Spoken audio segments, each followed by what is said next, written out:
किया गया है, डिस्कस नहीं किया जा रहा है, टेबल किया गया है, क्योंकि डिस्कशन में अभी तक सिर्फ एक मेंबर के अलावा जो कि जम्मू कश्मीर से ताल्लुक़ रखते हैं उनके अलावा जम्मू कश्मीर के हवाले से किसी ने बात नहीं की।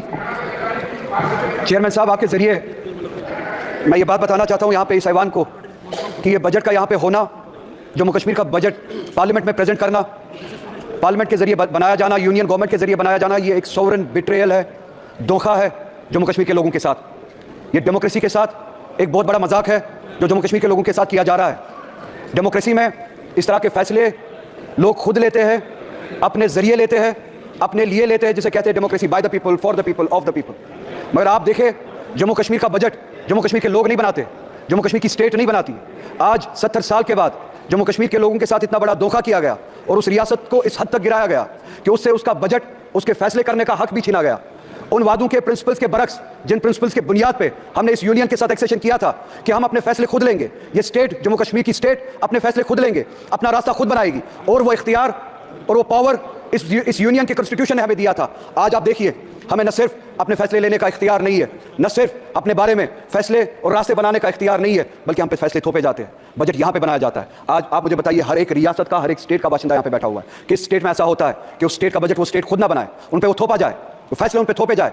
हमसे हमारा हक छीना गया, हमसे हम हर तरह के वो डेमोक्रेटिक राइट्स जो उस स्टेट के बनते थे 2019 में आपने छीने। 370 एक कड़ी थी जिसके जरिए हम इस मुल्क से जुड़े थे, और उस आईन के उस आर्टिकल के जरिए हमें वो हुकूक दिए जाते थे, हमें हमारे सब्जेक्ट्स पे लेजिस्लेट करने का हक दिया जाता था। हमसे पूछे बगैर 370 यहाँ पे छीना गया, हमसे पूछे बगैर हमारे खिलाफ फैसले लिए गए, हमसे पूछे बगैर हमारा स्टेटस, हमारा डेमोक्रेटिक राइट हमसे छीना गया। नतीजा ये है कि आप आज कहते हैं कि जम्मू कश्मीर यूनियन टेरिटरी है, जिसे मैं आज भी कबूल नहीं करता हूँ। एक ऐसी रियासत जिसके पास अपनी लेजिस्लेटिव पावर थी, कॉन्स्टिट्यूशनल पावर थी, आज उनके पास कुछ नहीं है। नतीजा ये निकला कि बजट यहाँ पे बनाया जाता है और उस बजट में मजाक किया जाता है जम्मू कश्मीर के लोगों के साथ। एम्प्लॉयमेंट के हवाले से आप देखिए, जम्मू कश्मीर की रियासत 2019 के बाद आज पहली बार 70 सालों में पहली बार अनएम्प्लॉयमेंट मुल्क में सबसे ज्यादा है जम्मू कश्मीर। इनके अपने आदाद शुमार पहले नंबर पे या दूसरे नंबर पे आज पहली बार, क्योंकि हमसे हमारे इख्तियार छीने गए, डिसीजन हम नहीं लेते, आपका वाइस रॉय वहां पे डिसीजन लेता है, जिसे आप एलजी कहते हैं। नतीजा ये निकला, अनएम्प्लॉयमेंट सबसे ज्यादा है।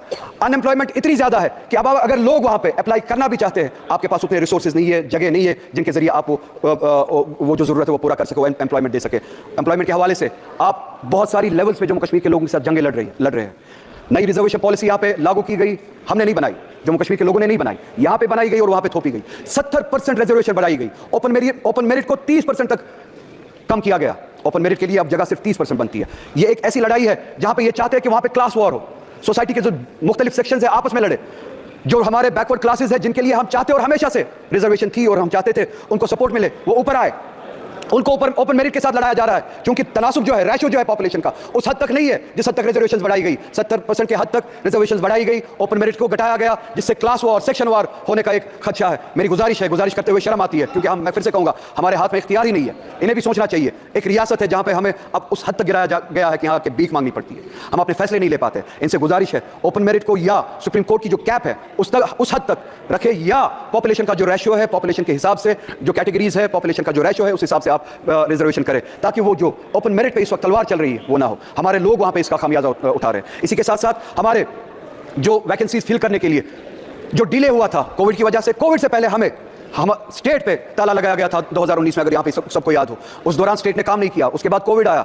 उसके बाद ये जो वैकेंसीज फिल होनी थी उसके लिए वक्त नहीं दिया गया, वैकेंसीज फिल नहीं की गई। नतीजा ये हुआ, हमारे जो बच्चे हैं, लड़के लड़कियां जो है, वो अब ओवर एज होना शुरू हो गए। हमारी गुजारिश है कि अब ये जो कैप जो है वो जो 28 साल तक थी उसको बढ़ाया जाए, एज रिलैक्सेशन दिया जाए, एग्जेप्शन दिया जाए, ताकि जो कोविड के दौरान 2019 के दौरान जो आपने लॉकडाउन किया था, जिस दौरान स्टेट ने काम नहीं किया, वैकेंसीज फिल नहीं हुए, उनको वो एज रिलैक्सेशन दी जाए। अगर आज वो 33 साल के 32 साल के हुए हैं, उनको वन टाइम एग्जेप्शन दिया जाए, वो रिलैक्सेशन दी जाए कि वो अप्लाई कर सके। हॉर्टिकल्चर हमारा बहुत बड़ा सेक्टर है, बैकबोन है। आप उस हॉर्टिकल्चर के साथ भी लड़ाई लड़ रहे हैं 2 लेवल्स पे। चेयरमैन साहब, आपके जरिए इन्हें बताना चाहता हूं, एक टॉक्सिक हमारी खाद वगैरह जो हमारे लिए पेस्टिसाइड यहाँ से भेजी जाती है, जानबूझ के टॉक्सिक भेजी जाती है, जिससे हमारे पेड़ पौधे खराब किए जाते हैं। दूसरी लेवल पे हमारा जो सेब कश्मीर से आता था, उसको पिछले साल अगर आपने सुना हो, रोका गया, और यहाँ से मुल्क से बाहर, चाहे वो ईरान से हो, चाहे यूएसए से हो, सेब लाया जाता है without tax, without import duty सेब लाया जाता है। यहाँ की मार्केट मंडियां भरी गई है बाहर के सेब से, जिन पे इंपोर्ट ड्यूटी नहीं लगाई गई। कश्मीर से आने वाला सेब, उसको रोका जाता है। कश्मीर की हॉर्टिकल्चर को टॉक्सिक पेस्टिसाइड से खराब किया जाता है। 2 लेवल्स पे हमारे साथ जंग लड़ी जाती है। हमारी इकोनॉमी को कमजोर किया जाता है, हमारे हॉर्टिकल्चर को कमजोर किया जाता है। मेरी गुजारिश है, हम चाहते हैं, जम्मू कश्मीर आवाम चाहती है कि इंपोर्ट ड्यूटी लगाई जाए, जो बाहर से सेब आता है उस पर इंपोर्ट ड्यूटी लगाई जाए, और जो ये टॉक्सिक पेस्टिसाइड हमें भेजा जाता है उस हवाले से काम किया जाए। ये पेस्टिसाइड हमारे बीच ना भेजा जाए, हमारे साथ इस तरह की जंगें ना लड़ी जाए। हमें जी हाँ, मैं वो बात भी करूँगा, मैं वो बात भी करूँगा। वक्त मेरे पास ज़्यादा नहीं है, आपका हाथ घंटी पे है, हमारे साथ हर तरह की ज़्यादती होती है, वक्त भी उसी तरह की एक ज़्यादती है, मैं जानता हूँ। मैं एक बार ना चाहते हुए यहाँ पे दोहराना चाहता हूँ, मैं यहाँ पे इलेक्शन की भीख मांगने के लिए नहीं आया हूँ। मैं यहाँ पे अपना स्टेटस और अपना कॉन्स्टिट्यूशनल राइट जो 370 के जरिए हमें दिया गया था वो मांगने आया हूँ। मगर जाते जाते यहाँ पे ये इस वक्त की स्पीच कंक्लूड करते करते चेयरमैन साहब आपके जरिए पूरे मुल्क को याद दिलाना चाहता हूँ कि सुप्रीम कोर्ट ने इस गवर्नमेंट को डायरेक्शन दी थी कि सितंबर तक वहाँ पे डेमोक्रेटिक गवर्नमेंट कायम की जाए। सुप्रीम कोर्ट की डायरेक्शन के मुताबिक